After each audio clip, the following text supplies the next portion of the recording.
बच्चों, मैं हूँ आपकी new chemistry teacher on YouTube. My name is doctor Preeti. So मुझे टोटल एक्सपीरियंस हुआ है टीचिंग का ऑलमोस्ट अराउंड 10 इयर्स। मैंने कॉलेज में पढ़ाया है, मैंने स्कूल्स में पढ़ाया है, मैंने कोचिंग सेंटर में पढ़ाया है। तो now I thought of teaching on YouTube. मैंने सोचा कि बहुत बच्चे ऐसे होते हैं जो यूट्यूब पे पढ़ते हैं, जो नीट की तैयारी करते हैं, मेंस की तैयारी करते हैं, कॉमन एंट्रेंस टेस्ट की तैयारी करते हैं। तो उनको टॉपिक्स कवर करवाना, उनको न्यूमेरिकल्स कराना इम्पोर्टेंट, हम वो चीज़ यहाँ पे कवर करेंगे। तो ये जो मैं सीरीज़ चलाऊँगी, इसमें क्या होगा कि मैं पहले थोड़ा सा जो भी हमारा चैप्टर होगा उसमें इम्पॉर्टेंट थ्योरी, बहुत ज़्यादा डेप्थ में नहीं जाएंगे थ्योरी के, जो भी हमारे इम्पॉर्टेंट पॉइंट्स होंगे उनको हम ज़रूर कवर करेंगे, जिनके बेसिस पे हमारे थ्योरेटिकल या न्यूमेरिकल क्वेश्चंस बनते हैं एग्ज़ाम्स में। उसके बाद हम इम्पॉर्टेंट न्यूमेरिकल्स, जहाँ पे बहुत ज़्यादा सिली मिस्टेक्स हो जाती हैं, हम लोग गड़बड़ कर जाते हैं, उन न्यूमेरिकल्स को हम ज़रूर करेंगे।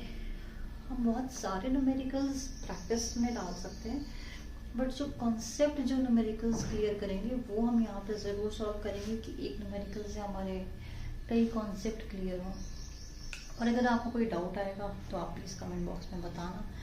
कोई और टॉपिक जो आप चाहते हो मैं पढ़ाऊँ, मैं आपको वो भी पढ़ाऊँगी, ठीक है? Okay. So today we will start with the chapter atomic structure. Atomic structure में क्या है बेसिकली, इसमें हम लोग क्या पढ़ेंगे कि किस हिसाब से हमारे इलेक्ट्रॉन्स की डिस्कवरी हुई, प्रोटॉन्स की डिस्कवरी हुई, और किस तरह से फिर इलेक्ट्रॉन ने बिहेव किया, इलेक्ट्रॉन का पहले पार्टिकल नेचर, वेव नेचर, जो भी है इस कहानी से रिलेटेड वो हम पढ़ेंगे। अगर आपको बीच में कभी लगे मेरी वीडियो स्लो हो गई है तो you can fast forward it, और जो भी सजेशन हो please drop it in the comment box. चलो लेट्स स्टार्ट। एटॉमिक स्ट्रक्चर में सबसे पहला जो टॉपिक हमारा आता है वो आता है इलेक्ट्रॉन डिस्कवरी। इलेक्ट्रॉन डिस्कवरी जो थी, एक दो साइंटिस्ट थे, एक था विलियम और एक था जे थॉमसन। जो विलियम था वो बहुत सीधा साधा था। शुरुआतों के दिनों में जब ये अपनी रिसर्च कर रहा था तो उसने क्या किया, इसने एक सेटअप तैयार किया। अब ये तो पता चल गया था कि हाँ हमारा इलेक्ट्रॉन जो है वो एग्जिस्ट तो करता है,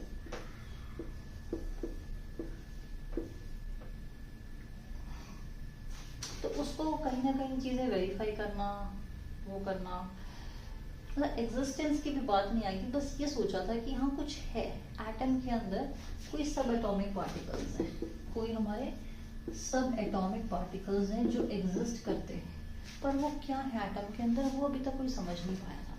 तो विलियम एक बहुत ही इंटेलिजेंट साइंटिस्ट था। उसने क्या करा, उसने एक हमारा सेटअप तैयार करा। उसने 10,000 वोल्ट की डीसी वोल्टेज की बैटरी लगाई। इस बैटरी के नेगेटिव टर्मिनल को कनेक्ट करा एक हमारे इलेक्ट्रोड के साथ, इस बैटरी के पॉजिटिव टर्मिनल को कनेक्ट करा दूसरे इलेक्ट्रोड के साथ। ये हमारे इलेक्ट्रॉन्स हैं, ठीक है।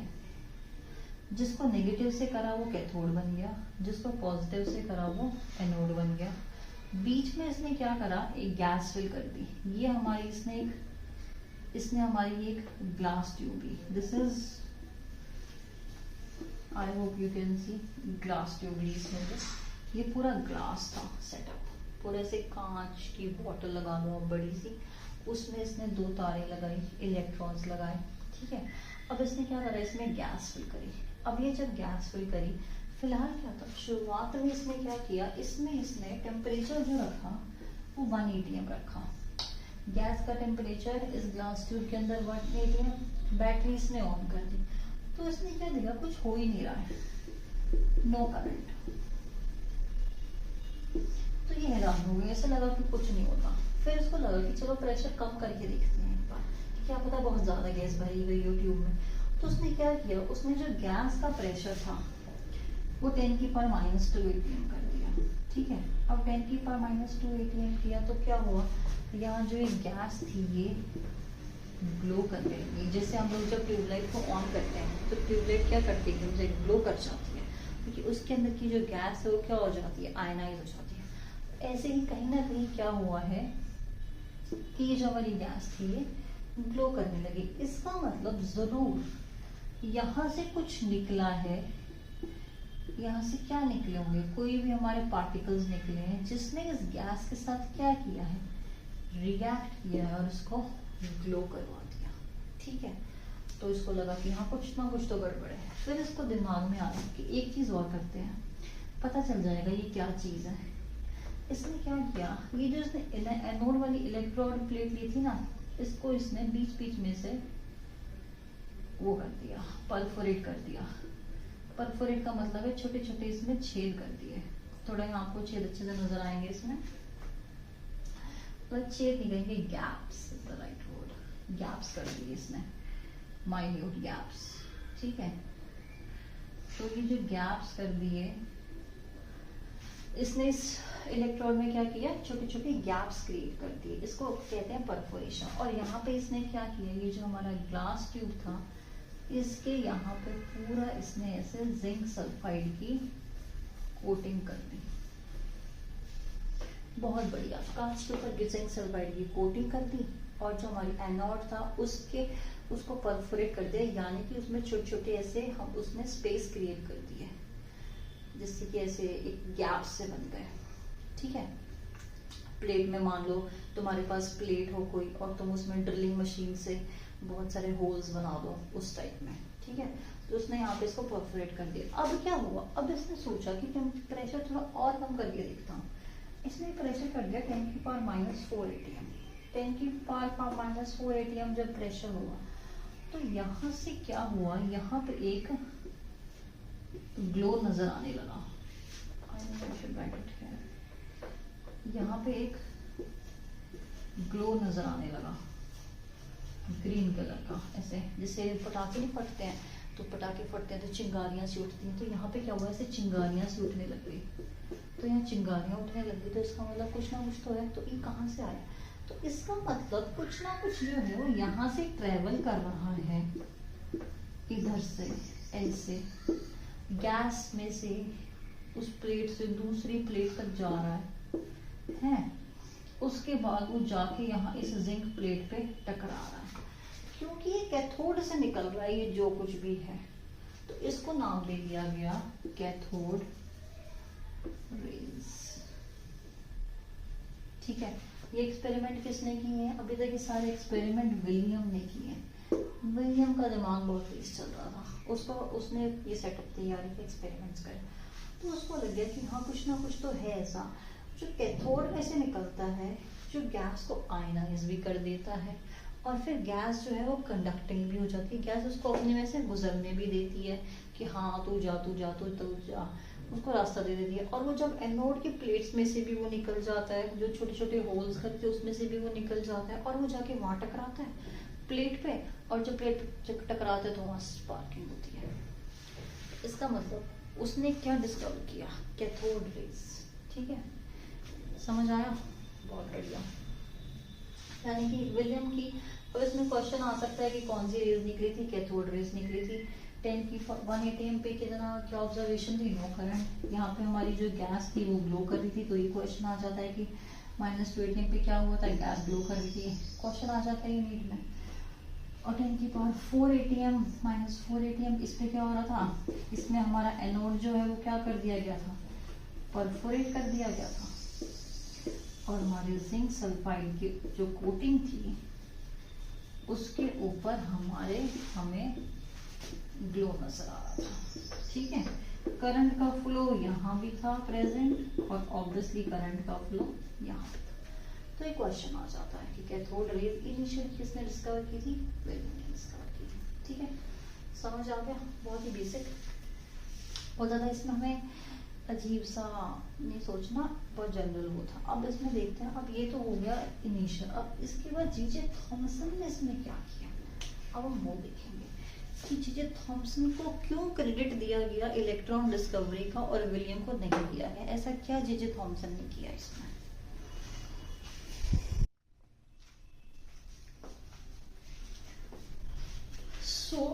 अब क्या हुआ, अब आई जे थॉमसन की बारी, जिसको क्रेडिट दिया जाता है इलेक्ट्रॉन की डिस्कवरी का।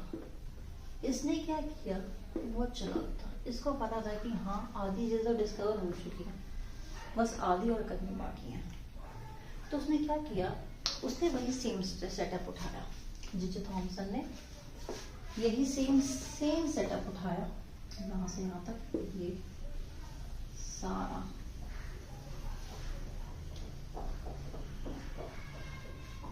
ठीक है, सेम सेटअप उठाया बिल्कुल।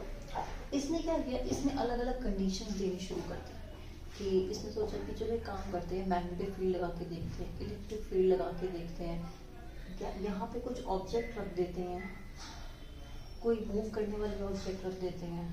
तो उसने क्या किया, तो उसने फिर उसके अलग अलग ऑब्जर्वेशन निकाले और फिर उसने लास्ट में कंक्लूड किया कि हाँ ये क्या है, इलेक्ट्रॉन्स है।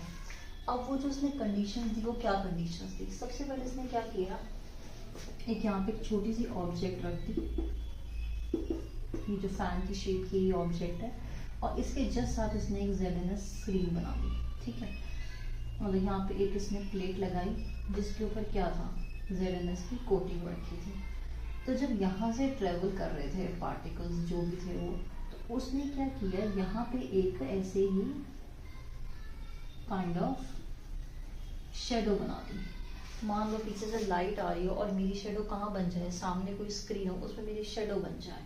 तो यानी कि कहीं ना कोई चीज़ ऐसी है जो मेरे से टकरा के साइड से गुजर रही है, तभी वो चीज़ वहाँ पे नहीं पहुँच पाई, नहीं तो मेरे अंदर से लाइट को जाना चाहिए था, पर वो मेरे अंदर से नहीं जा पाए। तो यानी कि ये जितने भी पार्टिकल्स थे, इसका मतलब क्या था कि ये एक स्ट्रेट लाइन में ट्रेवल कर रहे थे, they were travelling in the straight line.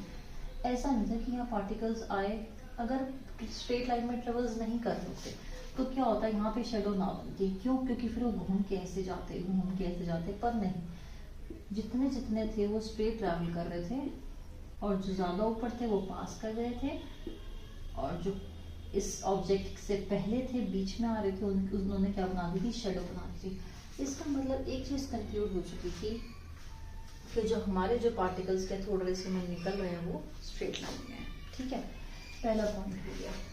दूसरा उसने क्या किया, एक तो उसने जिंक सल्फाइड का करा,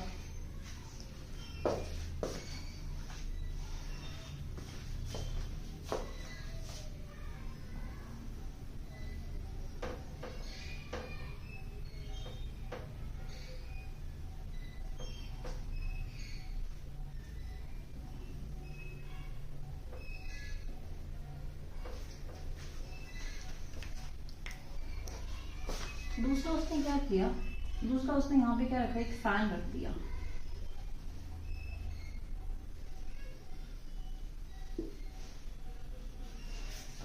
इसने क्या किया, एक फैन रख दिया यहाँ पे। तो क्या हुआ, ये फैन, अब यहाँ पे कोई हवा नहीं चल रही, कुछ नहीं हो रहा, ग्लास ट्यूब है, वैक्यूम है, प्रेशर कम क्रिएट हो रखा है, ये फैन क्या हुआ, रोटेट करने लग गया। मतलब तुम सोचो, तुम यहाँ दो ऐसे तुमने इलेक्ट्रोड्स रखे होंगे, एक इलेक्ट्रोड ये है, एक इलेक्ट्रोड ये है, और तुम बीच में फैन रख दो, वहाँ कोई हवा ना हो, कोई बिजली का कनेक्शन ना हो उस फैन से, और जब हम यहाँ पे बैटरी, जब हम उन दोनों इलेक्ट्रोड्स को वायरिंग से कनेक्ट कर दें, तो वो जो फैन है वो घूमने लग जाए। तो यानी कि कुछ ना कुछ ऐसा निकल रहा है इन प्लेट्स में से जो कि इन इसके फैंस के ब्लेड्स पे टकरा रहा है, उसको घुमा रहा है। तो ये तो बहुत ही डिफरेंट वो थी ऑब्जर्वेशन, और इससे ये कंफर्म हुआ कि वो जो भी चीज़ है कि वो पार्टिकल का इतना मास है कि वो उससे टकरा के उसको घुमा पा रहा है, इतनी फोर्स वो लगा पा रहा है। तो यानी कि ये जो हमारा था, ये एक गैस, मतलब ये एक पार्टिकल नहीं चलता, इसका कुछ मास जरूर था। तो जब मूवमेंट हुई फैन की तो उससे कंफर्म हो गया हमारे इसका पार्टिकल नेचर है, ठीक है। तीसरा इसने क्या किया, जे थॉमसन ने यहाँ से ये ऑब्जेक्ट हटा दी,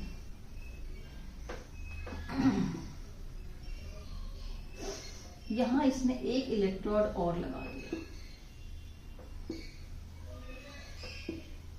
एक छोटी बैटरी और लगा दी, और इस वाले को बना दिया एनोड और इसको बना दिया कैथोड। अब होना क्या चाहिए था, और यहाँ से इसने जिंक सल्फाइड की कोटिंग कर दी। उसने क्या देखा कि जनरली जब ये निकल रही हैं तो ये स्ट्रेट जाने के बजाय ये थोड़ा सा बेंड होके, मतलब बेंड नहीं कहेंगे, डिफ्लेक्ट होके अपने पाथ से सीधा जाने के बजाय ऊपर की तरफ घूम गई। कहाँ पे? पॉजिटिव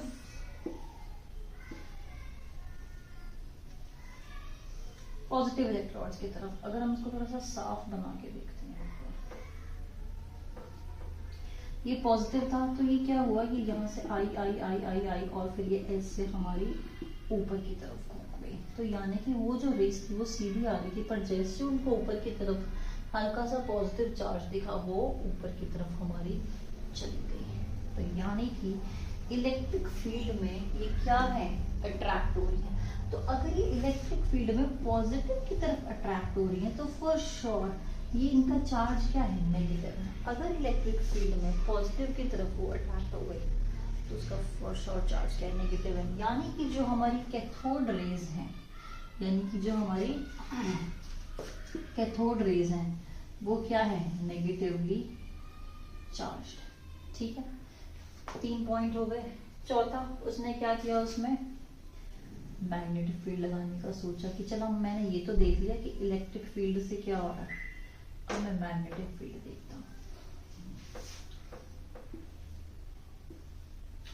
उसने यहाँ पे एक बहुत ही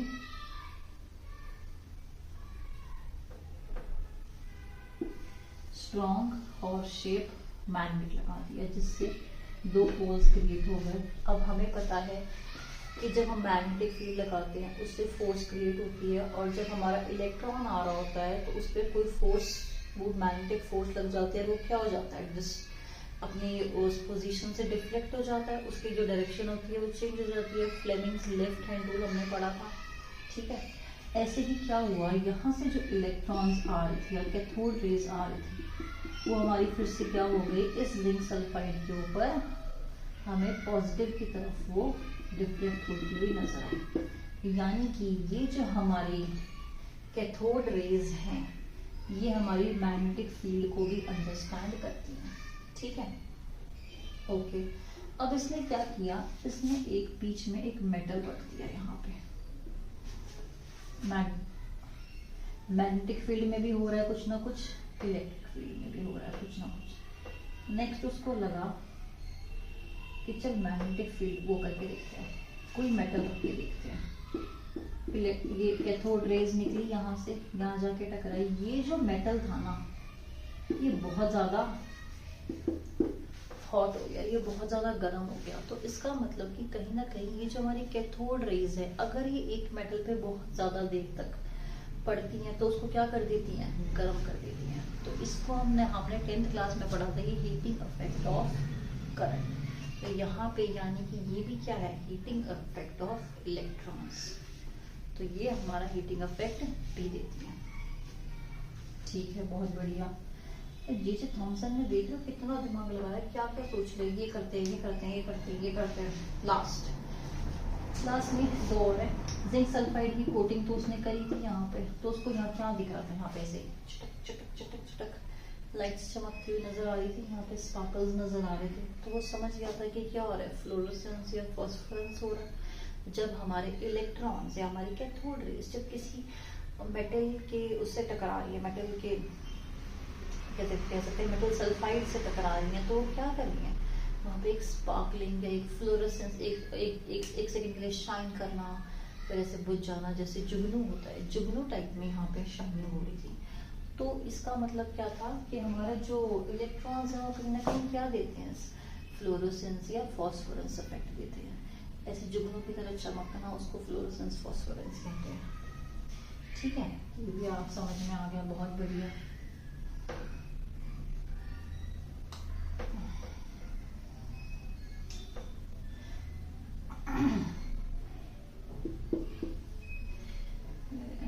यहाँ लिख देते हैं।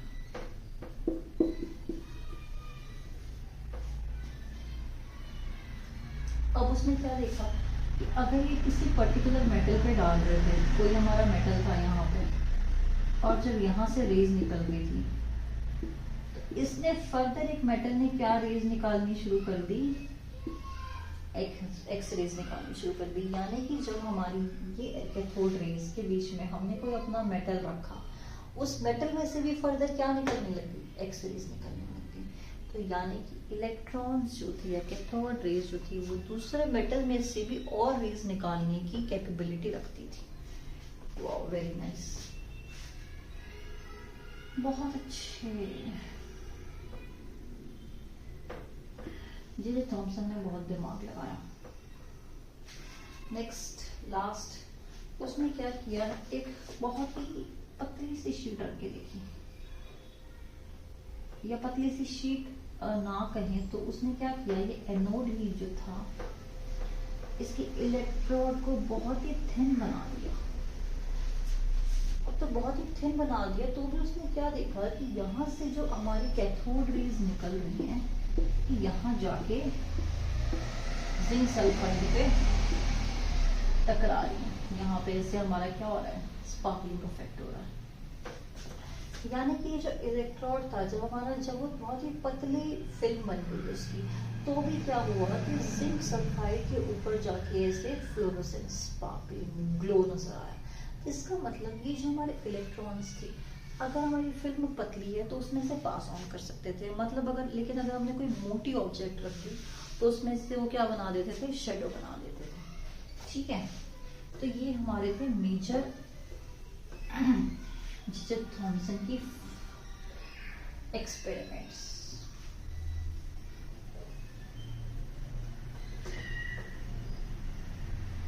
एक बार हम रिवाइज कर लेते हैं। ऑब्जेक्ट रखी तो शेडो बना दी, इसका मतलब कि जो कैथोड रेज थी ट्रैवल इन स्ट्रेट लाइन। जब हमने फैन रखा तो फैन के पंखे घूमने लग गए, ब्लेड्स घूमने लग गए, तो यानी कि कहीं ना कहीं कुछ उस पर टकराया, तो पार्टिकल नेचर था इलेक्ट्रॉन्स का। इलेक्ट्रिक फील्ड जनरेट करी तो जो हमारी कैथोड रेज थी वो नेगेटिव चार्ज की तरफ भाग गई, नेगेटिव प्लेट की तरफ भाग गई। मैग्नेटिक फील्ड रखी तो भी वो क्या हो गई, डिफ्लेक्ट हो गई। एक मेटल की ऑब्जेक्ट रख दी बीच में तो वो गर्म हो गया, यानी कि हीटिंग इफेक्ट दिखा दिया। फ्लोरोसेंस तो हमें दिख ही रहा था। कोई और मेटल ऐसा रखा जिसमें से फर्दर क्या हो, और ज्यादा रेज निकलने लगी, एक्स रेज निकलने लगी, और थिन फॉइल में से ये पास कर सकती थी। तो ये सारी की सारी ऑब्जर्वेशंस की थी जे थॉमसन की।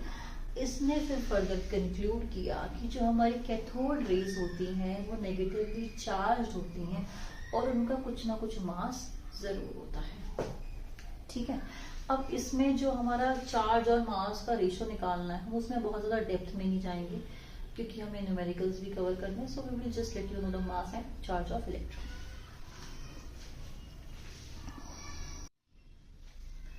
तो जे थॉमसन ने क्या कंक्लूड करा, जे थॉमसन ने एक चीज और करके देखी। उसने क्या किया, जब उसने वो एक्सपेरिमेंट्स करे तो उसने जो इलेक्ट्रोड्स ली, एक तो वो डिफरेंट मेटल्स के ली, तो उसने सोचा कि चलो एक काम करते हैं, जो हमने इलेक्ट्रोड्स ली हैं उसको हम, ये जो इलेक्ट्रोड्स ली थी यहाँ पे ग्लास ट्यूब के अंदर, इनको अलग अलग मेटल्स का लेके देखते हैं। ठीक है, लेके देख लिया।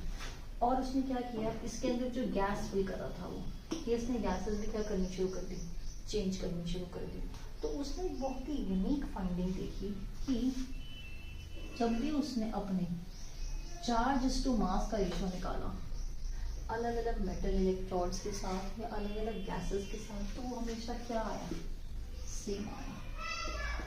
चार्ज अपॉन मास का रेशो क्या आया, ऑलवेज सेम आया। Very unique property. इलेक्ट्रॉन का मास जब कैलकुलेट करा, सॉरी चार्ज जब कैलकुलेट करा वो इतना आया, मास करा वो इतना आया। ये हमारी फाइनल क्या थी, फाइंडिंग्स थी।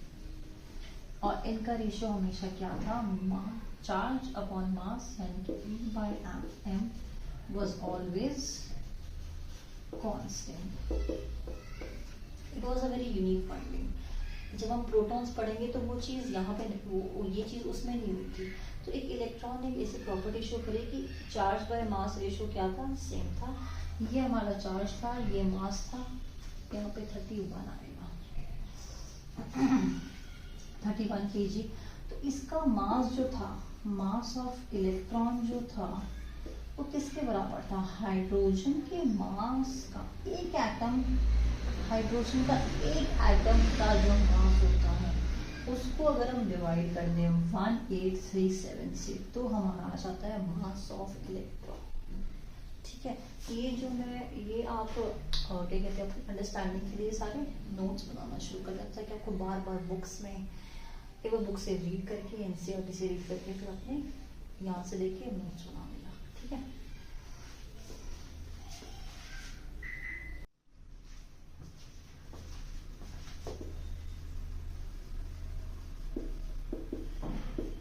अब हमारे इलेक्ट्रॉन्स की डिस्कवरी हो चुकी थी। अब बारी आती है कि फर्दर साइंटिस्ट ने और क्या डिस्कवर किया। एक हमारे साइंटिस्ट थे गोल्डस्टीन, उन्होंने क्या किया, सेम सेटअप तैयार किया ग्लास ट्यूब में, यहाँ पे जिंक सल्फाइड की कोटिंग कर दी। जो जे थॉमसन या विलियम था उसने क्या किया था, कैथोड को इधर रखा था और एनोड को उधर रखा था, तो कैथोड से रेज निकल रही थी, यहाँ टकरा रही थी। इस गोल्डस्टीन ने क्या किया, उसी सेटअप में थोड़ा सा चेंज कर दिया। उसने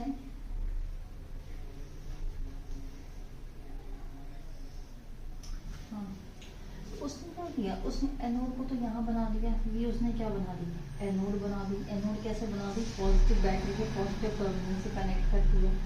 एक उसने क्या ली, कैथोड ली। कैथोड जो ली वो कैसी ली, परफोरेटेड ली, मतलब उसके बीच में क्या थे, होल्स थे, उसके बीच में होल्स थे। ठीक है, कैथोड कैसे बना दिया, ये जो कैथोड की प्लेट थी उसको नेगेटिव टर्मिनल से कनेक्ट कर दिया। नेगेटिव टर्मिनल, ये बैटरी का पॉजिटिव टर्मिनल। अब हुआ क्या, उसको ये चीज पता थी कि कैथोड से क्या निकलेंगी, रेज निकलेंगी। तो यहाँ ये जो कैथोड है, ये वाला कैथोड, इससे क्या निकलने लगी, पॉजिटिव टर्मिनल की तरफ यहाँ से रेज निकलने लगी। ठीक है, यहाँ पे इसने गैस फिल करी थी। कौन सी गैस फिल करी थी, हाइड्रोजन गैस फिल करी थी। किस पे, लो प्रेशर पे। हाइड्रोजन गैस फिल करी थी लो प्रेशर पे, और यहाँ से निकलने लगी कैथोड रेज। ठीक है, यहाँ पे जाके ये टकराने लगी, इस इलेक्ट्रोड में एब्जॉर्ब होने लगी। लेकिन थोड़ी देर बाद क्या नजर आने लगा कि ये जो जिंक सल्फाइड था, यहाँ पे फ्लोरोसेंस नजर आने लग गया। अब जो कैथोड रेज है वो तो नेगेटिव टर्मिनल से पॉजिटिव वाले की तरफ जा रही है, इस प्लेट से इधर जा रही है, फ्रॉम अगर हम राइट करें तो राइट टू लेफ्ट जा रही है। तो फिर यहाँ पे फ्लोरोसेंस कैसे हो रहा है, मतलब बहुत अजीब सी बात है कि मैं गाड़ी तो मेरी जा रही हूँ उधर डायरेक्शन में टुवर्ड्स राइट, लेकिन जो टकराव हो रही हो चीज़ों की या जो फ्लैश लाइट्स दिख रही हो वो लेफ्ट में दिख रही हो, तो ये तो अजीब बात हो गई। तो इसका मतलब क्या था कि कहीं ना कहीं ये जो हमारी परफोरेटेड कैथोड थी, इसके बीच में से भी कोई रेज निकल रही है जो कि यहाँ से आ रही है और इस किस पे कनेक्ट हो रही है, ये जाके जिंक सल्फाइड के साथ टकरा रही है। इसका मतलब ये था कि कोई ना कोई रेज यहाँ पे मौजूद है जो कैथोड में से पास होके यहाँ पे टकराई। ठीक है, पर वो एनोड रेज नहीं थी। हुआ क्या था, विद एक्सपेरिमेंट्स, फर्दर एक्सपेरिमेंट्स से पता लगाया गया कि जो हमारी गैस थी उसमें जो इलेक्ट्रॉन्स थे, अब यहाँ से क्या कैथोड रेज आ रही है, मतलब कि क्या आ रहा है, एक दूर से इलेक्ट्रॉन आ रहा है, ये इतनी स्पीड से आ रहे थे इलेक्ट्रॉन, यहाँ पे इसने इस इलेक्ट्रॉन को धक्का दे दिया। अब ये का जो गैस का पार्टिकल था ये बस क्या बन गया, एक पॉजिटिव चार्ज का स्फीयर बन गया। पॉजिटिव चार्ज का ये बस एक स्फीयर बन गया, क्योंकि ये जो कैथोड रेज आई, इस कैथोड रेज ने इतनी जोर से आई, वो जो गैस के मॉलिक्यूल्स में जो इलेक्ट्रॉन्स घूम रहे थे उनको इसने क्या कर दिया, धक्का दे दिया।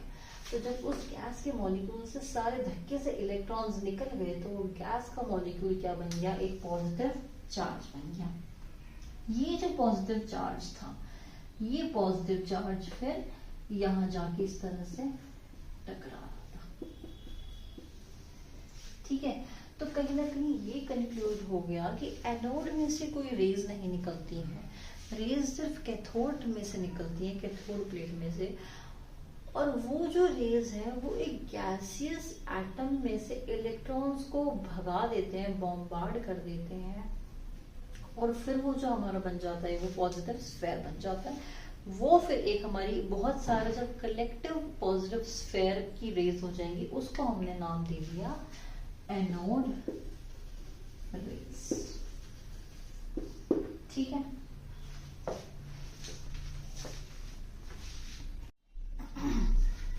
तो गोल्डस्टीन ने क्या कंक्लूड किया, उसने कैथोड रेज की तरह सिमिलर ट्रायल्स लगाए, जैसे जैसे उसने लगाया था, ऑब्जेक्ट रख दिया, कोई फैन रख दिया, शेडोज वगैरह दिखी, फैन रोटेट करने लग गया, तो उसने कहीं ना कहीं वो समझ गया कि जो हमारी एनोड रेज हैं, बेसिकली सबसे पहले तो जो उसने कंक्लूड करा वो ये कंक्लूड करा कि ये जो हमारी एनोड रेज हैं, ये हमारी एनोड में से नहीं निकलती, not emitted from anode. Very important question पूछ लेते हैं कि क्या एनोड रेज एनोड में से निकलती है? No, anode rays gaseous atoms में से निकलती है, और वो हमारे गैसियस एटम्स भी क्या हो जाते हैं? आयनाइज हो जाते हैं, पॉजिटिवली चार्ज हो जाते हैं। ठीक है, उनको एनोड रेज कहा गया है। दूसरा, स्ट्रेट लाइन में ट्रेवल करती हैं। तीसरा, इलेक्ट्रिक फील्ड हो, मैग्नेटिक फील्ड हो, पॉजिटिव चार्ज है, ऑब्वियसली कहाँ जाएगा? टुवर्ड्स नेगेटिव टर्मिनल जाएगा। दोनों केसेस में डिफ्लेक्ट हो जाती हैं। एक बहुत ही अलग डिफरेंट जो चीज इसमें ऑब्जर्व करी गई वो ये थी कि इसका जो चार्ज टू मास का रेशियो है, हमने कैथोड रे के लिए क्या देखा था कि जो चार्ज और मास का चार्ज अपॉन मास, इसको इसे रिप्रेजेंट करेंगे, जो चार्ज और मास का रेशियो था वो क्या था? कांस्टेंट था। For what? For cathode rays. चाहे हमने गैसेस, डिफरेंट गैसेस ली हो, या हमने फिर चाहे डिफरेंट मेटल्स की इलेक्ट्रोड ली हो, but in case of anode rays एक बहुत ही अलग चीज देखी गई कि जब हमने डिफरेंट गैसेस ली और जब हमने डिफरेंट मेटल इलेक्ट्रोड्स लिए, तो हमारा जो रेशियो था एनोड के लिए E/m का, वो सेम नहीं था। तो एक और ये डिफरेंस पूछ लेते हैं कई बार एंट्रेंस एग्जाम में कि what are the similarities and differences between anode rays and cathode rays. तो अगर हम लोग बात करें, एक बार छोटा सा एक डिफरेंस देख लेते हैं एनोड में और कैथोड में, ताकि हमें याद हो जाए।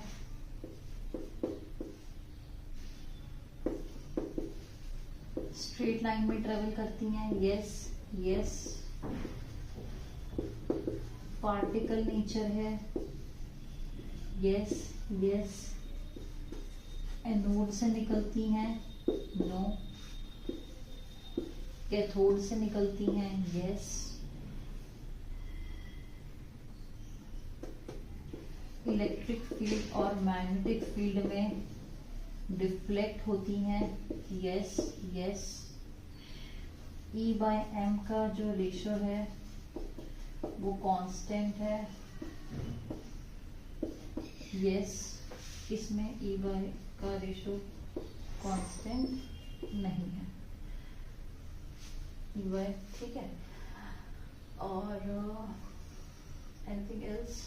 1 2 3 4, हाँ, ये क्या है? कैथोड से निकलती हैं, तो इनको इलेक्ट्रॉन्स कहा गया है, नेगेटिवली चार्ज्ड है। यहाँ पे एनोड है, ये किससे निकलती हैं? ये जो हमारे गैसेस हैं वो क्या हो जाते हैं? आयनाइज हो जाते हैं। गैसेस आयनाइज हो जाते हैं। तो बेसिकली यहाँ पे कैथोड जो है वो नेगेटिवली चार्ज है, यहाँ पे जो हमारे गैसेस हैं वो आयनाइज हो जाते हैं, positive ions. Anode is basically positive ions of gases. ठीक है, ये मेन डिफरेंस है। पूछ लेते हैं कई बार, ऐसे दे देंगे, choose the correct statements among the following about cathode anode. Important है इसका क्वेश्चन। करवाना इतना बनता नहीं है क्योंकि थ्योरेटिकल है बिल्कुल, कुछ कुछ ज़्यादा ऐसे कॉन्सेप्चुअल इतना भी नहीं है। तो अगर हम लोग एनोड रेज की बात करें, एनोड रेज कह लो या फिर प्रोटॉन्स कह लो, तो प्रोटॉन्स वो हैं जिनके ऊपर पॉजिटिव चार्ज है। जो इनका चार्ज है, वो जो चार्ज था that was equivalent to charge on one electron. Charge same है चाहे प्रोटॉन की चाहे इलेक्ट्रॉन का। इलेक्ट्रॉन का नेगेटिव हो जाएगा, इसका पॉजिटिव हो जाएगा, बट इसका जो मास आया प्रोटॉन का वो आया 1.67 इंटू 10⁻24 ग्राम। थोड़ा सा इलेक्ट्रॉन से हेवी था प्रोटॉन, ठीक है। अब आते हैं हम लोग उसके ऊपर, अब हम आते हैं चैडविक। चैडविक ने हमारी किसकी डिस्कवरी करी? न्यूट्रॉन की। इसने जो हमारे न्यूट्रॉन की डिस्कवरी करी वो थ्रू स्कैटरिंग एक्सपेरिमेंट करी थी। इसने क्या किया? इसने अल्फा पार्टिकल लिया। अल्फा पार्टिकल बेसिकली क्या होता है?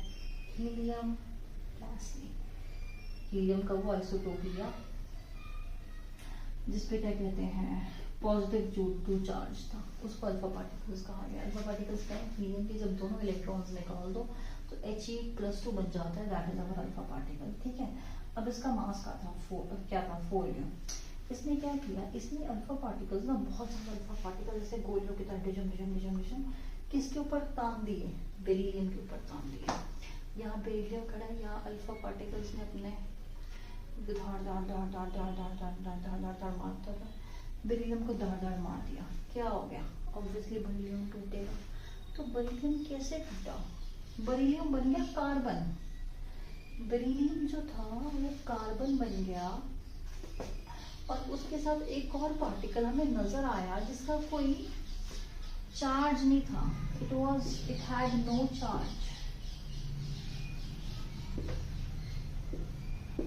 यहाँ पे इसका मास था 4u हीलियम का, बेरिलियम का था 9u। यहाँ पे हमें क्या देखा गया? यहाँ पे जो एटॉमिक मास जो हमें रिसीव हुआ वो हमें हुआ 12u। 12 किसका है? कार्बन का, यानी कि ये हमें क्या मिला है? कार्बन मिला है, ठीक है। 12u। अब यहाँ पे 4 और 9 13। हमें पता है एनर्जी मास कन्वर्जेशन में मास can neither be created nor be destroyed. जितना मास यहाँ पे होगा लेफ्ट में उतना ही राइट में होगा। तो यानी कि यहाँ पे कितना था? इसने इसके साथ टकराव किया तो 4 + 9 विल बी 13। तो यानी कि यहाँ 12 तो बन गया। तो इसका मतलब जो एक और पार्टिकल जो एक्स्ट्रा बना है उसका कितना मास है? 1u। यानी कि इसका जो मास है वो किसके बराबर है? प्रोटॉन के बराबर है। बट एक ऐसा पार्टिकल था जिसपे कोई चार्ज नहीं था, इसलिए इसका नाम रख दिया गया न्यूट्रॉन।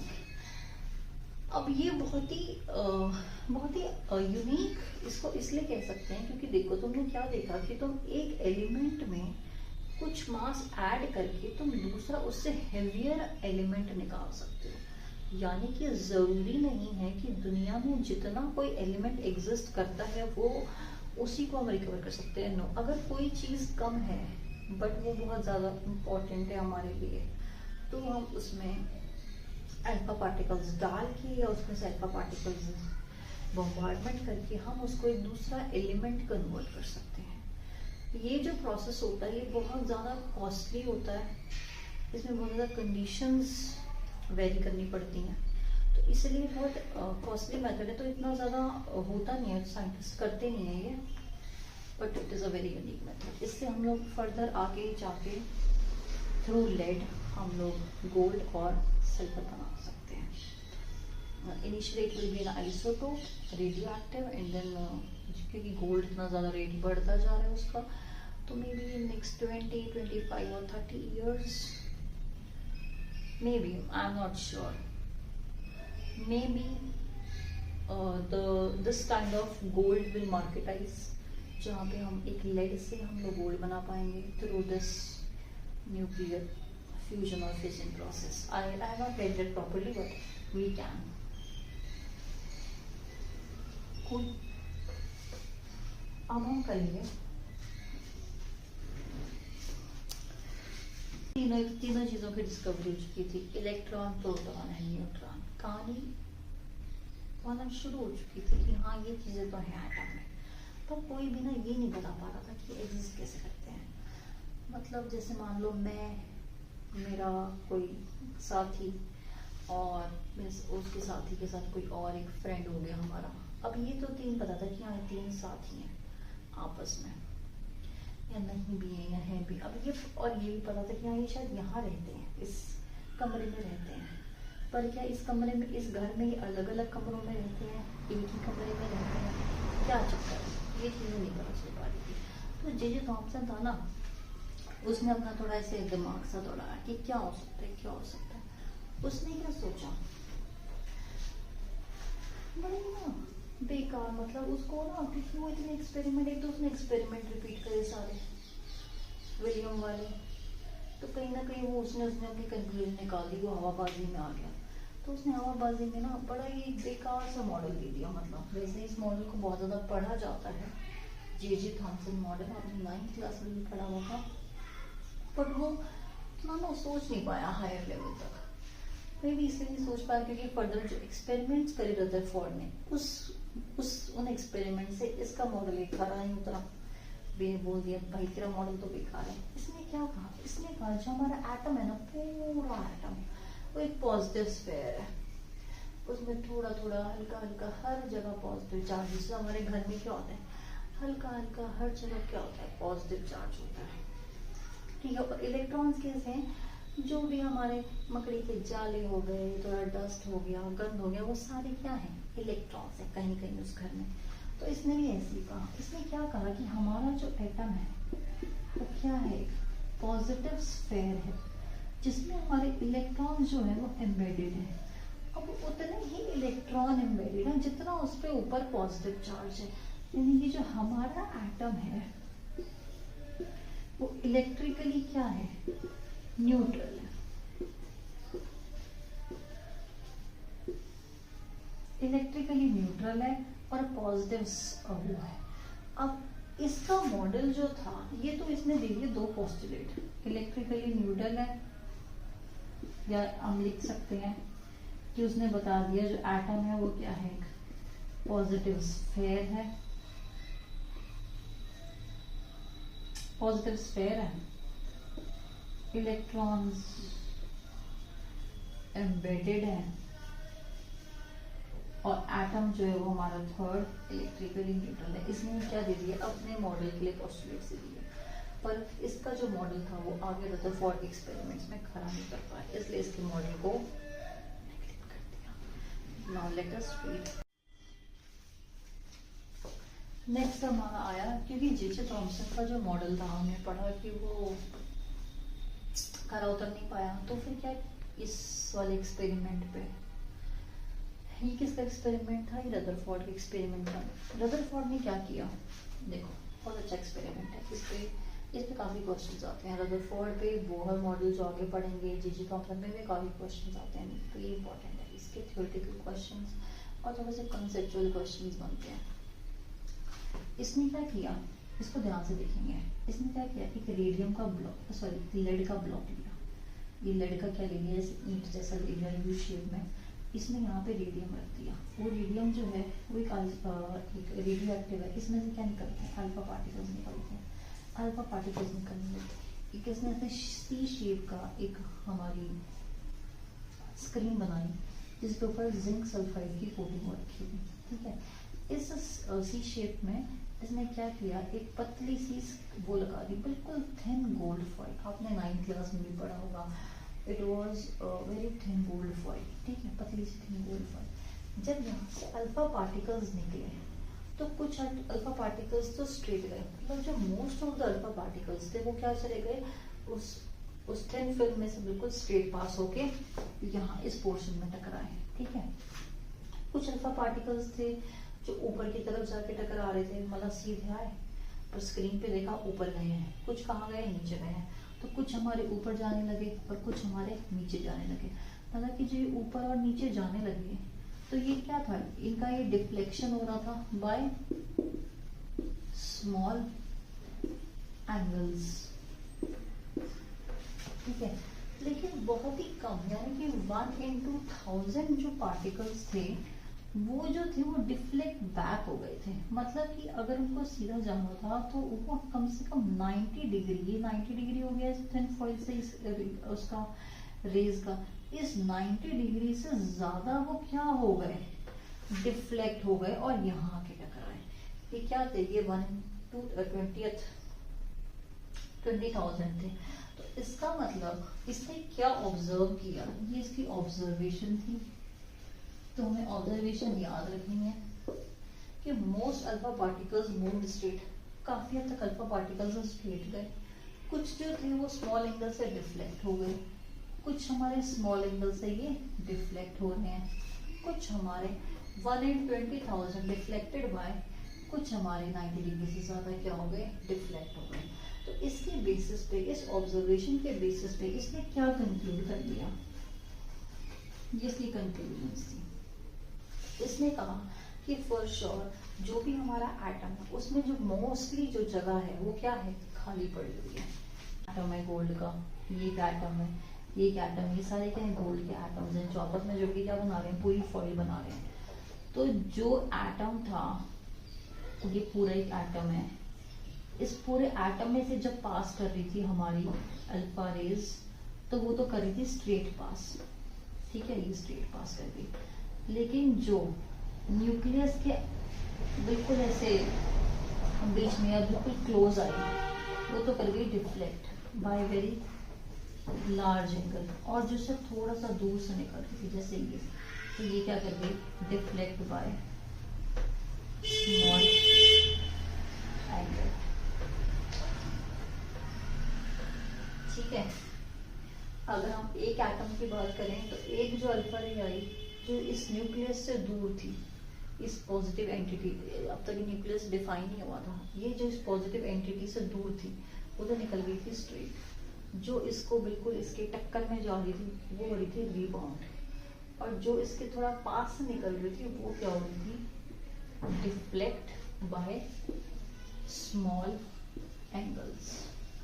ठीक है, तो इसने क्या देखा, इससे इसने क्या कंक्लूड किया कि मोस्टली जो हमारी ये है स्पेस है एटम में वो क्या है, एम्प्टी है, क्योंकि मोस्टली हमारे क्या जा रहे थे, स्ट्रेट जा रहे थे, ये चला गया स्ट्रेट, ये चला गया स्ट्रेट, ये चला गया स्ट्रेट, मोस्टली हमारे क्या जा रहे थे, स्ट्रेट जा रहे थे, यानी कि हमारी मोस्टली एटम में स्पेस क्या खाली है।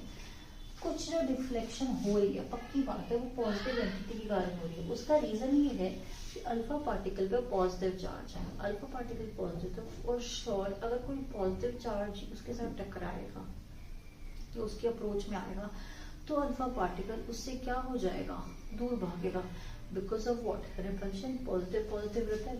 तो जब ये अल्फा पार्टिकल इसके क्लोज में आया तो इसके साथ रिपल्शन होने के कारण ये अल्फा पार्टिकल इससे दूर भाग गया। तो कहीं ना कहीं ये कंक्लूड हो गया कि ये जो भी एंटिटी है क्या है, पॉजिटिव है। तीसरा उसने ये कंक्लूड किया कि ये जो अल्फा पार्टिकल जब इसके साथ बिल्कुल बहुत ज्यादा पास जाके टकरा रहा है तो कहीं ना कहीं मोर देन 90 डिग्री डिफ्लेक्ट हो रहा है या रीबाउंड हो रहा है। तो अल्फा पार्टिकल एक हैवी पार्टिकल है, उसको हैवी माना गया है। तो अगर अल्फा कोई अगर हैवी को धक्का दे दे, मान लो तुम्हें ये बोल दिया जाए कि एक ट्रक का एक्सीडेंट हो गया किसी और दूसरी चीज के साथ और ट्रक टकरा के वापस आ गया, इसका मतलब क्या है कि जो दूसरी चीज रही होगी जिसके उसकी टक्कर रहेगी वो भी हैवी रही होगी। ट्रक अगर टकरा के वापस आया है तो फॉर श्योर वो जो ट्रक जिस भी चीज से टकराया है वो भी क्या है, उतना ही हैवी है। यानी कि अल्फा पार्टिकल तभी वापस है, अगर एक साइकिल से टकरा के तो वापस आएगा नहीं ट्रक। तो अगर दोनों में कोलिजन हुआ, अल्फा पार्टिकल वापस आया तो फॉर श्योर जिससे भी वो टकरा रहा था उसका भी मास क्या था, बहुत ही ज्यादा था। तो कहीं ना कहीं ये कंक्लूड कर दिया गया रदरफोर्ड ने कि जो हमारा एटम है उसमें वो हमारा एक एम्प्टी स्पेस है जिसमें सेंटर में हमारा पॉजिटिव चार्ज है न्यूक्लियस, जहाँ पे एटम का सारा मास कंसंट्रेटेड है और उसके आस पास क्या कर रहे हैं, इलेक्ट्रॉन्स रिवॉल्व कर रहे हैं। रदरफोर्ड इस मॉडल को, उसने जे थॉमसन के मॉडल को खारिज करते हुए अपना मॉडल प्रेजेंट करा। सेंटर में न्यूक्लियस है, सारा मास न्यूक्लियस में प्रेजेंट है, न्यूट्रॉन यहाँ प्रेजेंट है, प्रोटॉन्स यहाँ प्रेजेंट है, और इलेक्ट्रॉन्स उतने ही उसको इक्विवेलेंट न्यूट्रल रखने के लिए इलेक्ट्रॉन्स क्या कर रहे हैं, ठीक है। बट ये मॉडल भी कुछ रीजंस के कारण नेग्लेक्ट कर दिया गया। चलो वो रीजंस देखते हैं।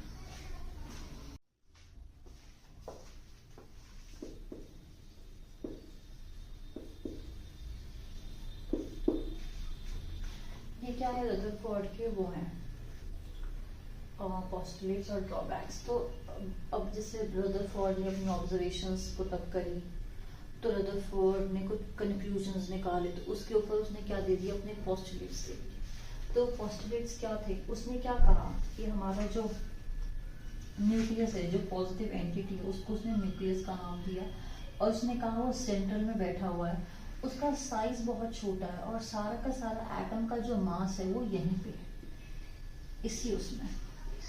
ये जो न्यूक्लियस है हमारा, ये किसका बना है, सिर्फ प्रोटॉन्स और न्यूट्रॉन्स का बना हुआ है। इलेक्ट्रॉन्स का मास तो तुमने देखा था 9.1 × 10⁻31, बहुत ही नेग्लिजिबल मास था।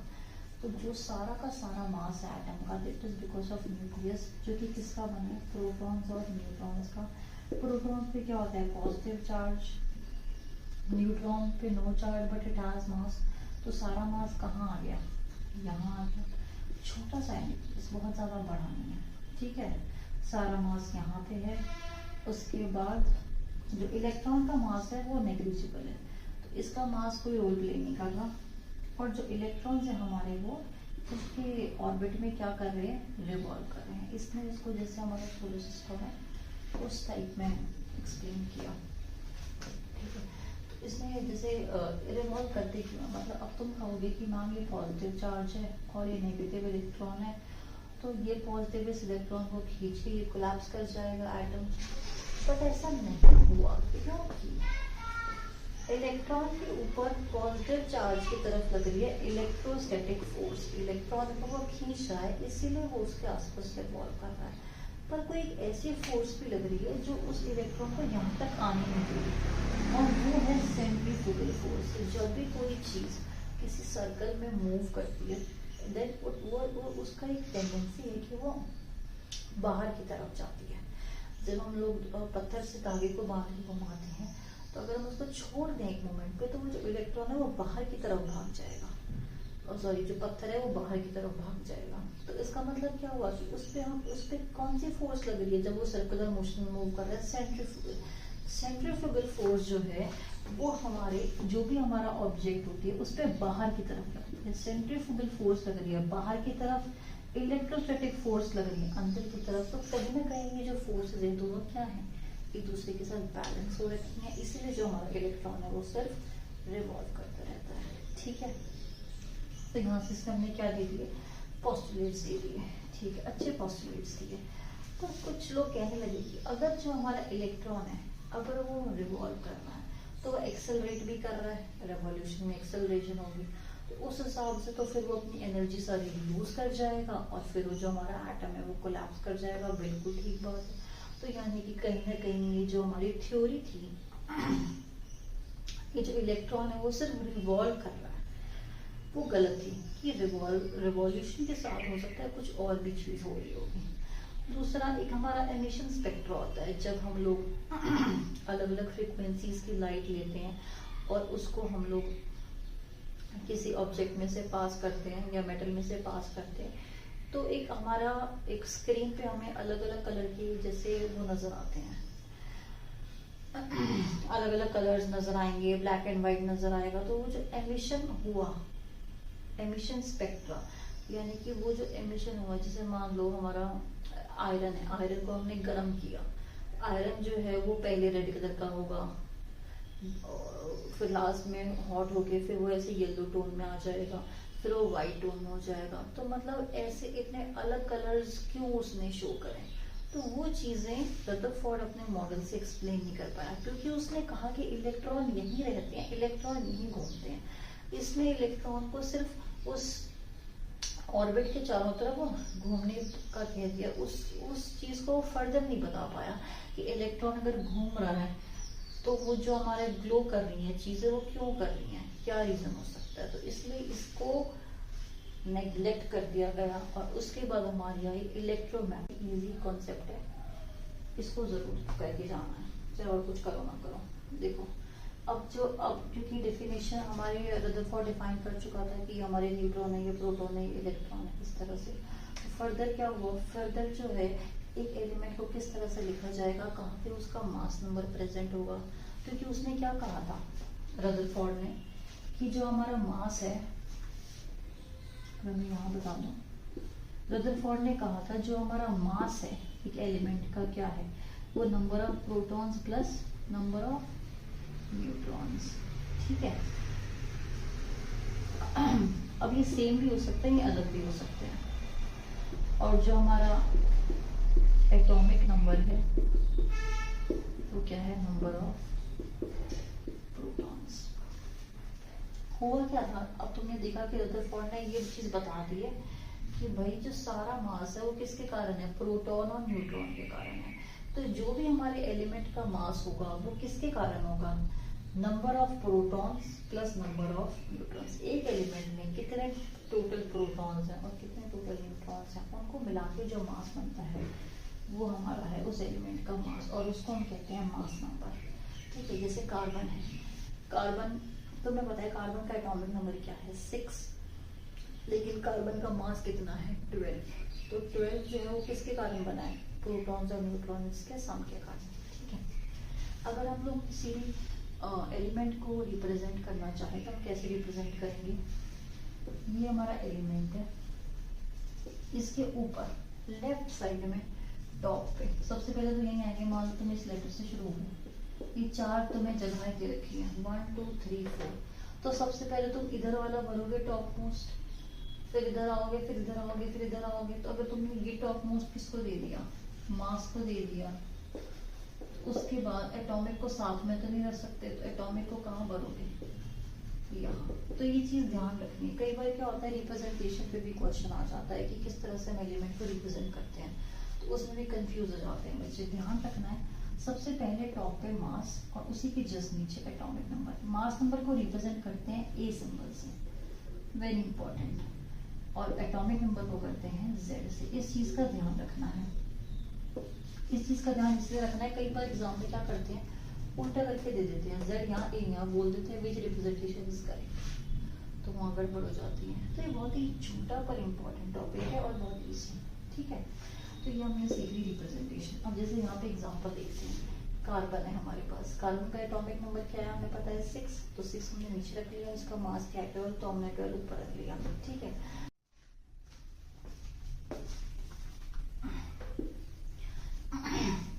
तो हमने क्या किया है, ये हमने रिप्रेजेंटेशन देख ली। ठीक है, 6 यहाँ पे आ गया, 12 यहाँ पे आ गया।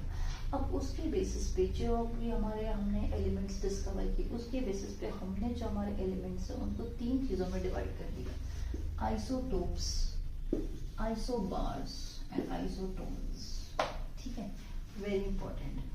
तीनों में फर्क क्या है, आइसोटोप्स देखते हैं। देखो अब इसमें ना तुम्हें कंफ्यूज नहीं होना, सबसे पहले तो आइसोटोप बता देती हूँ। आइसोटोप तो तुमने मतलब तुम इतना ज्यादा सुन लोगे ना, हाँ कार्बन का आइसोटोप क्या है, कार्बन 14 है, कार्बन 12 का आइसोटोप क्या है, कार्बन 14 है। तो तुम्हें एग्जाम्पल से याद रखना है, तुम्हें रटन ही नहीं है बिल्कुल भी चीज।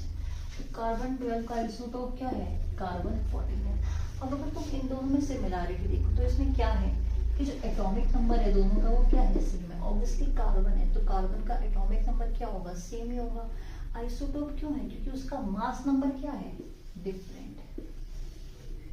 मास नंबर क्या हो गया, डिफरेंट हो गया। तो यानी कि आइसोटोप्स हमारे वो एलिमेंट्स होते हैं जिनका एटॉमिक नंबर तो सेम होता है तो दोनों मतलब ट्विंस, लेकिन एक का वेट 60 kg है और एक का वेट 50 kg है। ठीक है, वो ट्विंस वो सेम शक्ल के जिनका वेट क्या है, different, those are our isotopes. ठीक है, नेक्स्ट आ जाता है आइसोबार्स।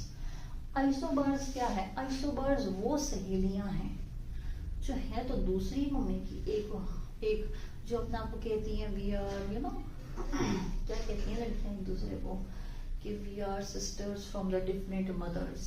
यस, उनका मास क्या है, उनका मास क्या है, सेम है 14, लेकिन उनका एटॉमिक नंबर क्या है, डिफरेंट है। एटॉमिक नंबर डिफरेंट क्यों है, डिफरेंट मदर्स हैं। वो बहनें जिनका वेट तो सेम है, सुंदरता ये वो, मैं तो तेरी जैसी हूँ, तू मेरी जैसी है, सिमिलर है सब कुछ, लेकिन उनकी मदर्स क्या है, डिफरेंट है। Atomic number 6, atomic number 7। Isotones, अब यहाँ पे तुम्हें कैसे याद रखना है, आइसो मीन्स क्या होता है, आइसो सेम टोन्स में एन वर्ड आ रहा है, आइसो टोन्स। ये जो एन वर्ड आ रहा है ना, इसका मतलब क्या है कि कहीं ना कहीं एन सेम है। N is what, N is number of neutrons, यानी कि आइसोटोन्स हमारी वो स्पीशीज हैं जो दिखने में तो हमें सेम ही लगेगी ना, एटॉमिक नंबर सेम, ना mass number same, but number of neutrons are same. कैसे निकालेंगे देख लेते हैं।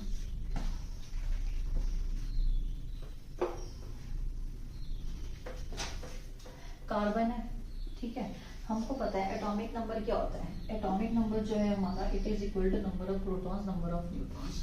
तो अगर ये हमारा कार्बन है, इस कार्बन के ऊपर यहाँ 6 लगा हुआ है, तो इस कार्बन का एटॉमिक नंबर कितना हो गया, 6, और इसका मास कितना हो गया, 14। एटॉमिक नंबर 6 हो गया, तो नंबर ऑफ प्रोटॉन्स भी कितने हो गए, 6, because atomic number is equals to number of protons is equals to number of neutron electrons, ठीक है। तो अगर कार्बन का एटॉमिक नंबर 6, तो यानी कि प्रोटॉन्स भी 6, जितना एटॉमिक नंबर उतने ही नंबर ऑफ प्रोटॉन्स, ये हमेशा याद रखना। दूसरा मास नंबर, मास इस कार्बन का कितना है, 14, ठीक है, ये क्या है, इसका मास है, मास 14 है। तो अब हमें पता है मास नंबर क्या होता है, नंबर ऑफ प्रोटॉन्स प्लस में नंबर ऑफ न्यूट्रॉन्स, ये हमारे प्रोटॉन्स और ये हमारे न्यूट्रॉन्स, जितने ये हैं प्लस में neutron equals to mass number. अब प्रोटॉन हमें क्या पता है कितने हैं, 6, तो 14 is equals to n plus 6, तो n कितना आ गया, 8, यानी कि कार्बन में हमारे नंबर ऑफ न्यूट्रॉन्स कितने हैं, 8। एसजीएम किसका निकाल लेंगे, नाइट्रोजन का निकाल लेते हैं। नाइट्रोजन का एटॉमिक नंबर कितना है, 7, तो फिर ये भी क्या हो गया, नंबर ऑफ प्रोटॉन्स के बराबर हो गया, प्रोटॉन्स कितने हो गए, 7। मास नंबर कितना है इसका, मास नंबर है इसका 15, ठीक है, मास 15 हो गया, तो 15 is equals to P plus N. P हमें पता है पी कितना है, 7, एन कितना आ जाएगा हमारा, 15 माइनस 7 इज इक्वल्स टू 8। 7 यहाँ आ गया, नंबर ऑफ न्यूट्रॉन्स क्या आ गए, 8, यानी कि कार्बन में भी नंबर ऑफ न्यूट्रॉन्स 8 आ गए, नाइट्रोजन में भी नंबर ऑफ न्यूट्रॉन्स हमारे क्या आ गए, number of neutron in nitrogen कितने आ गए, 8, यानी कि आइसोटोन्स में, यहाँ से याद रखना है, ये शॉर्ट ट्रिक है, नंबर ऑफ न्यूट्रॉन्स क्या है, सेम है, दिखने में अलग अलग लगेंगे, लेकिन number of neutrons, isotone, number of neutrons कितने हैं दोनों में, 8 है, इसमें भी 8 है, नंबर ऑफ न्यूट्रॉन्स, ठीक है। आइसोटोप कार्बन 12 कार्बन 14 से याद रखेंगे, ये ऐसे याद रखना है, isotope carbon 12 carbon 14, atomic number same, isotope. Isobars वो लड़कियां जिनके ऐसे स्टेटस मैच करते हैं, कहते हैं ना स्टेटस ऐसे मैच करता है, वो लड़कियां, तो उन लड़कियों का स्टेटस मैच करता है, यानी कि उनका पैसा, उनका रहना सहना सब उनका क्या कर रहा है, मैच कर रहा है, बेसिकली मास से रिप्रेजेंट करेंगे, बट वो बिलोंग कहाँ से कर रहे हैं, अलग अलग ग्रुप से। ये 6 एटॉमिक नंबर, ये 7 एटॉमिक नंबर, और ऐसे 2 number of neutrons. Very short trick to remember and very important.